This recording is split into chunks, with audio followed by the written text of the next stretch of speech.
Terima kasih pemirsa, Anda masih bersama kami dalam Kominfo Newsroom. Pemirsa, Palang Merah Indonesia mengirimkan tim medis untuk membantu proses evakuasi korban gempa di Turki.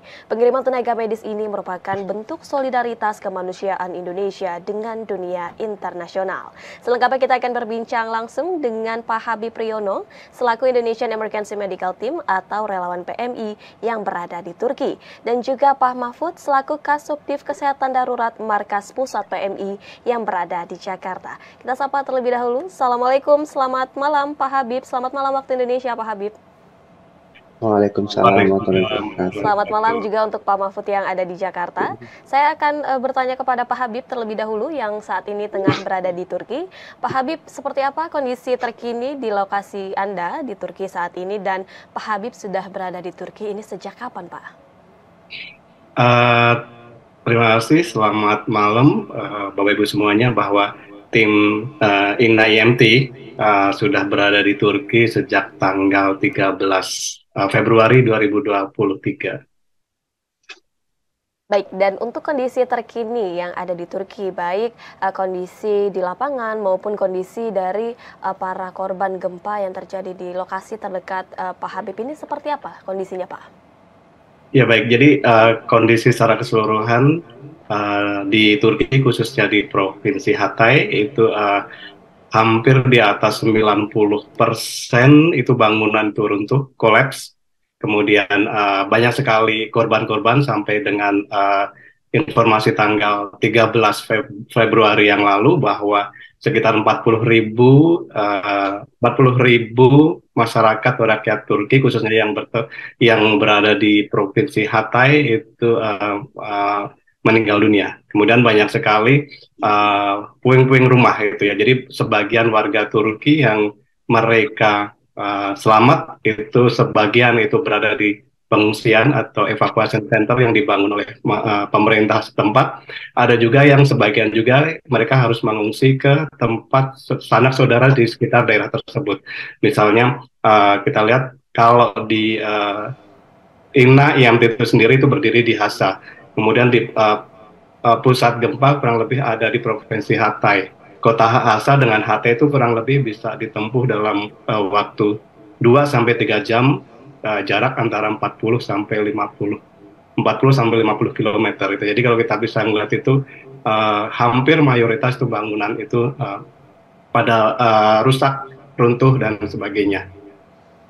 Baik, akibat gempa di Turki ini banyak bangunan yang begitu runtuh, dan juga ini menyebabkan pertanggal 13 Februari kemarin menyebabkan 40.000 masyarakat ini meninggal dunia. Kemudian Pak Habib, bagaimana dengan kondisi 5 dokter umum yang dikirimkan ke Turki?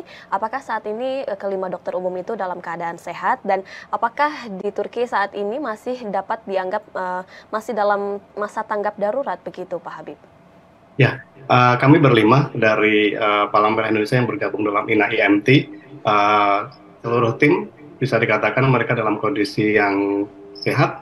Namun demikian bahwa kita bisa sampaikan bahwa situasi khususnya adalah suhu di sana sangat ekstrim, ini yang benar-benar kita tidak prediksi sebelumnya ya. Jadi kita hanya mendapatkan informasi bahwa suhu itu sekitar rata-rata -4 gitu. Kita juga sudah dibekali dari Indonesia, baik dari kantor kami di Palang Merah Indonesia berupa baju hangat dan perlengkapan sebagainya. Namun demikian ternyata apa yang kita bawa dan kita gunakan di Turki saat itu masih kurang cukup ya. Jadi bisa dikatakan bahwa kita menderita kedinginan yang luar biasa itu ya, kedinginan yang mungkin hampir mayoritas dari tim itu kan warga tropis yang kita tidak memahami bagaimana situasi kondisi ketika di winter gitu ya. Jadi ini perlu sekali adaptasi yang menurut kami sangat luar biasa. Bahkan tim kami dari 5 tim dari PMI itu, satu tim itu adalah perawat, satu orang lagi adalah apoteker, itu hampir mengalami hipotermi ya karena saking dinginnya.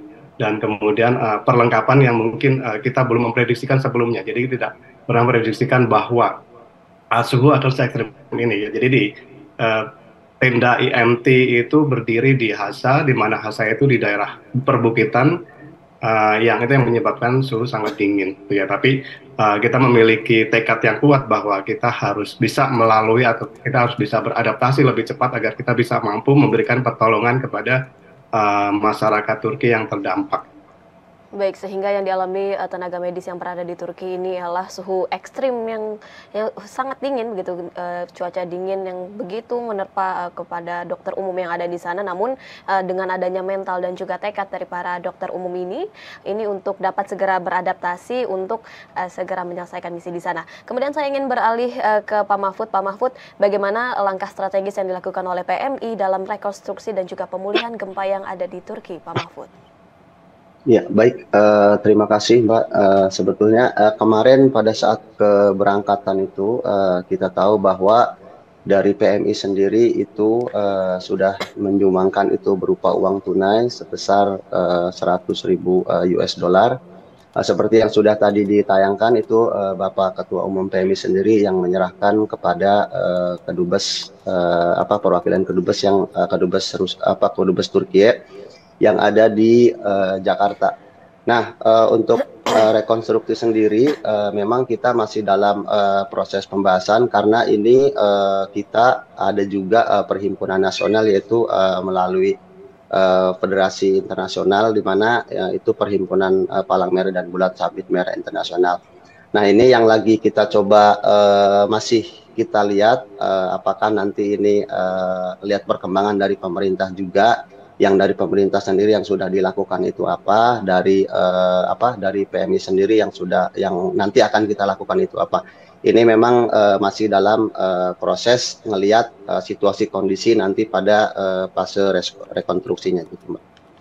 Baik, dengan adanya uang tunai yang diberikan sebanyak 100.000 US dollar begitu ya Pak, yang diserahkan oleh Ketua Umum PMI ini, apakah Betul. ini terpisah dengan logistik yang diberikan begitu ya Pak? Ini terpisah.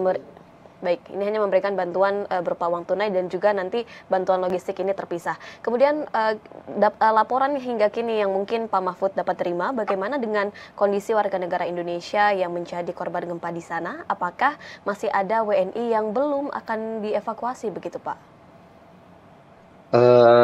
Selama ini memang kabar terkait dengan yang WNI itu masih belum ada yang dievakuasi, di mana yang kemarin terakhir itu aja yang dipulangkan ke Bali dan juga yang ke Lombok yang meninggal di sana.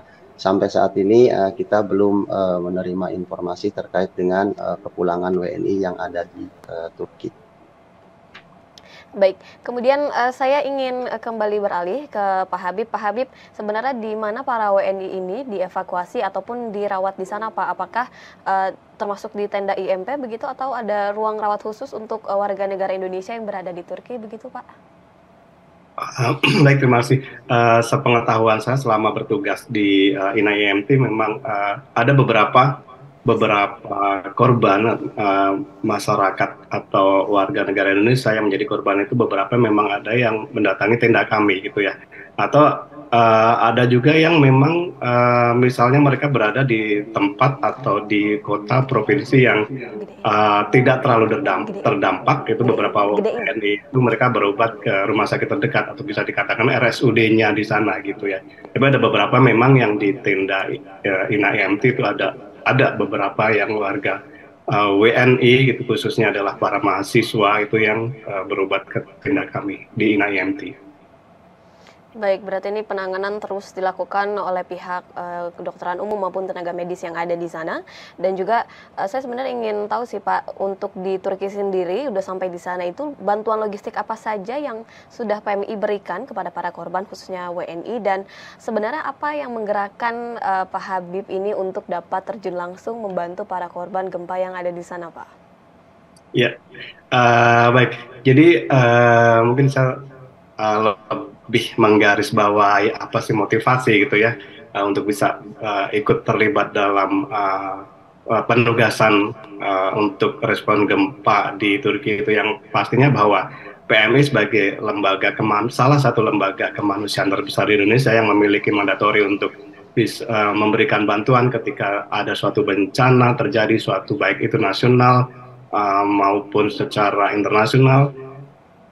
Itu yang melatar belakangi bahwa PMI memang harus bisa membantu. Dan kalau secara internal bagi saya bekerja di tempat kemanusiaan itu adalah sebagai sesuatu yang bisa dikatakan bahwa kita aktualisasi diri kita, itu aktualisasi diri kita untuk membantu sesama. Kemudian juga melatar belakangnya juga adalah sesuatu yang bahwa bekerja di tempat bencana, menolong sesama adalah sesuatu yang sebagai ibadah gitu ya. Kemudian terkait dengan bantuan-bantuan juga bahwa di INAIMT PMI menjadi bagian kecil dari seluruh anggota bantuan kemanusiaan Indonesia itu. Jadi PMI juga ketika kami berangkat ke Turki, memang dari Palang Merah Indonesia juga membawakan obat-obatan, di mana obat-obatan itu akan kita gunakan juga untuk membantu para korban masyarakat di Turki. Kemudian juga kita juga dibekali perlengkapan rumah sakit lapangan seperti tenda, velbed, kemudian kita juga membawa alat pengolah air sehingga air bisa digunakan sesuai dengan baku mutu yang distandarkan. Kita juga membawa oksigen, konsentrat dan alat kesehatan yang nantinya ketika penugasan sudah selesai akan kita sumbangkan kepada masyarakat Turki. Kalau secara garis besar Indonesia juga menyumbangkan seluruh rumah sakit lapangan yang kita bawa kepada pemerintah lokal setempat, khususnya di distrik Hasa gitu. Selain itu juga di INAIMT juga menyumbangkan seperti selimut hangat untuk warga Turki, kemudian sleeping bag, kemudian berbagai makanan gitu ya, seperti mie instan, Indomie, telur dan sebagainya. Jadi luar biasa kalau kita membahas terkait dengan sumbangan Indonesia, PMI maupun Indonesia itu sangat luar biasa di Turki, dan menurut pantauan yang bisa saya sampaikan bahwa masyarakat Turki itu sangat menerima sumbangan dari Indonesia ya. Jadi mereka berkali-kali mengucapkan terima kasih untuk rakyat Indonesia, terima kasih untuk rakyat Indonesia itu ya. Dan kami juga tidak segan-segan mengatakan bahwa Anda nggak perlu mengucapkan terima kasih, karena Turki pun ketika Indonesia terjadi gempa yang terakhir contohnya di Palu gitu ya tahun 2018, Turki juga merupakan negara yang pertama yang datang ke Indonesia untuk memberikan bantuan. Nah, ikatan itulah mungkin yang selama ini terjalin ya, baik secara internal bagi saya pribadi itu atau secara nasional antara negara dan negara, dan memang selalu kami mendengar gitu ya, masyarakat Turki selalu mengatakan kepada kami Indonesia itu bahwa selalu mereka mengatakan we are brothers. Jadi memang ketika kita sudah mendeklarasikan sebagai brothers, artinya bahwa siapapun di antara kita yang sedang tertimpa suatu bencana dan sebagainya, memang secara voluntary kita memiliki mandatori untuk saling membantu. Baik, dengan demikian dapat digarisbawahi bahwa motivasi yang menggerakkan hati Mas Habib ini untuk berangkat ke Turki membantu sesama ini ialah untuk aktualisasi diri, bisa membantu sesama, dan tentunya ini juga menggerakkan hati untuk solidaritas kemanusiaan secara internasional. Kemudian Pak Mahfud boleh menambahkan bantuan logistik apa saja yang sudah diberikan oleh PMI untuk para korban gempa yang ada di Turki, dan apakah sudah bisa dipastikan begitu Pak para relawan ini untuk pulang kembali ke Indonesia dan meninggalkan rumah sakit Indonesia yang ada di sana, rumah sakit lapangan yang ada di sana untuk di Turki, bagaimana itu Pak?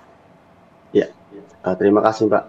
Untuk yang logistik tadi sudah disampaikan sama Pak Habib, memang itu yang kita bawa ke mana pada saat respon INAIMT. Jadi INAIMT ini Mbak gabungan dari Indonesia, khususnya ini di bawah leader itu dari BNPB, karena ini di bawah kesehatan, jadi leadernya ada di Kemenkes.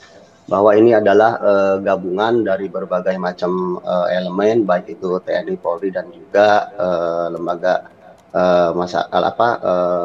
lembaga masyarakat lainnya yang tergabung dalam INAIMT. Jadi satu rumah sakit itu Indonesia sumbangkan, jadi bukan pakai nama PMI, ini Indonesia sumbangkan kepada dinas kesehatan yang ada di Turki, khususnya yang di provinsi Hatay tadi. Itu sih Mbak. Jadi ini memang gabungan. Kalau dari PMI sendiri itu baru uang sebesar 100.000 US dollar itu aja Mbak.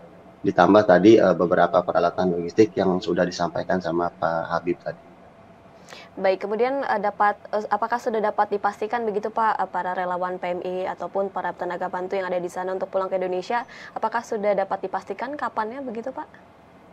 Ini sudah dapat dipastikan akan pulang kembali, karena ini kita juga apa namanya bekerja sama dengan pemerintah. Jadi semua itu nanti kita nunggu kapan akan kepulangannya itu dari apa namanya dari pemerintah semua nanti yang menyediakan tiket dan juga nanti akomodasi, karena memang dari halte itu nggak ada langsung direct pesawat karena ini timnya secara keseluruhan banyak.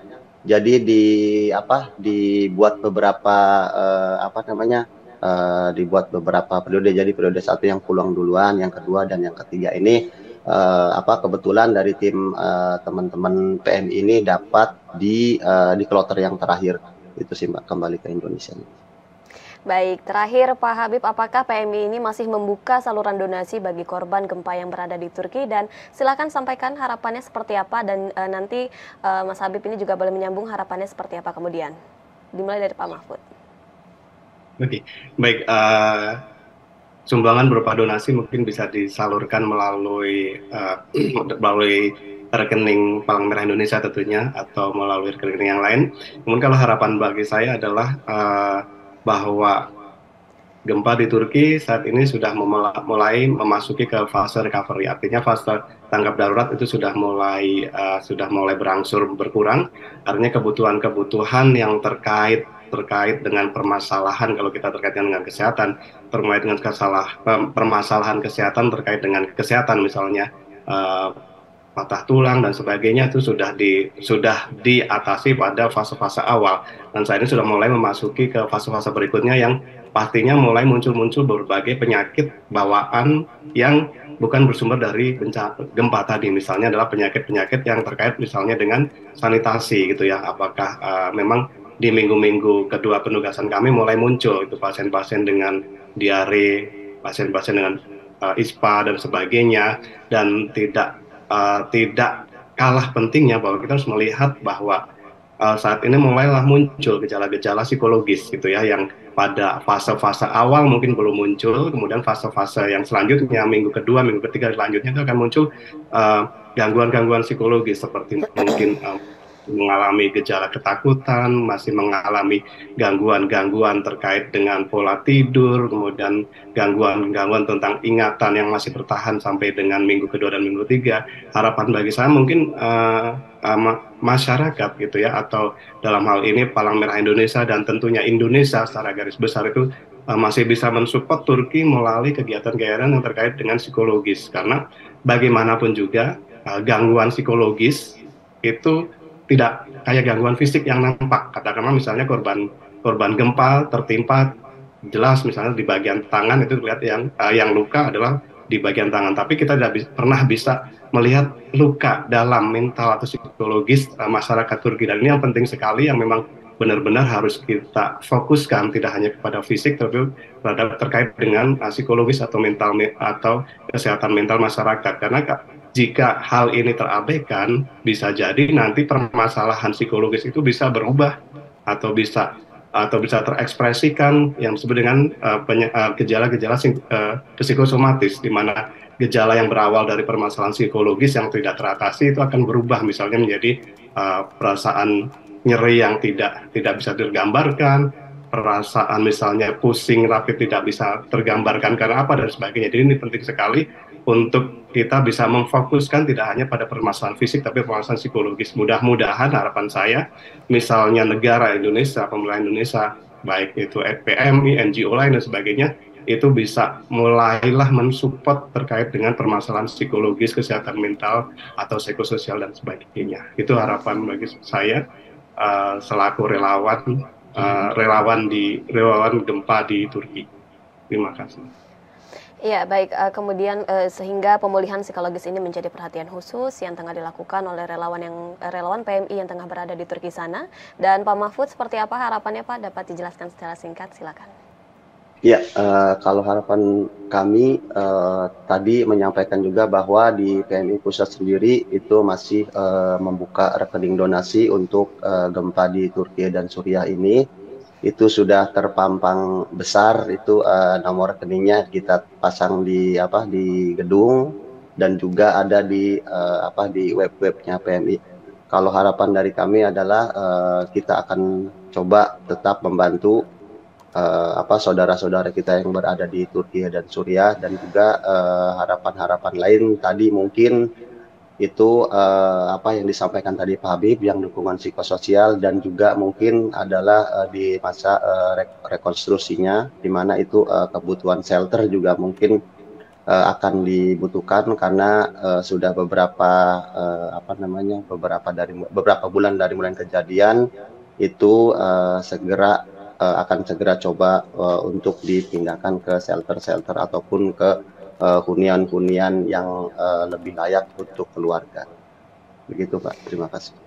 Baik, saluran donasi ini masih dibuka PMI untuk membantu teman-teman yang mengalami gempa di Turki, dan juga kita harapkan bahwa relawan yang ada di sana, khususnya teman-teman yang di Indonesia ini, dalam keadaan sehat dan semangat, serta dapat pulang dengan selamat, dan seluruh korban gempa ini dapat tertangani dengan baik. Terima kasih atas waktunya Pak Habib selaku relawan PMI yang tengah berada di Turki, dan juga Pak Mahfud selaku Kasubdif Kesehatan Darurat Markas Pusat PMI. Terima kasih atas waktunya. Salam sehat selalu Bapak-bapak.